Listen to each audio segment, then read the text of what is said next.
सटाणा कृषी उत्पन्न बाजार समितीच्या सभापती व उपसभापती पदाची निवडणूक येत्या 21 एप्रिल रोजी होणार असल्याची माहिती आद्यासी अधिकारी तथा सहाय्यक निबंधक जितेंद्र शेळके यांनी दिली।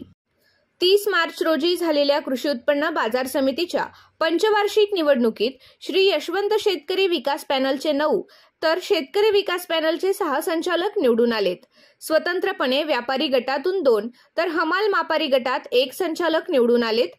नवनिर्वाचित 18 संचालकांची येत्या 21 एप्रिल रोजी आद्यासी अधिकारी जितेंद्र शेळके यांच्या अध्यक्षतेखाली दुपारी 1 वाजता बाजार समितीच्या सभागृहात विशेष सभेचे आयोजन करण्यात आले आहे।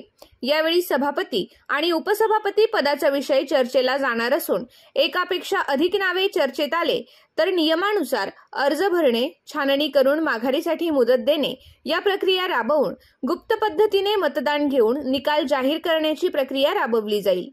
बाजार समितीचा 1 एप्रिल रोजी निकाल जाहीर झाल्यानंतर श्री यशवंत शेतकरी विकास पॅनलचे नेते 10 संचालकांना घेऊन सहलीसाठी रवाना झाले आहेत।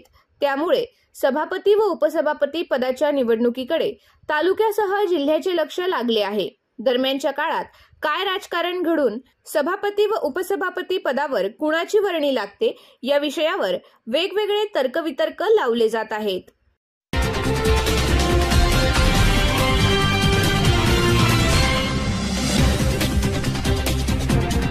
I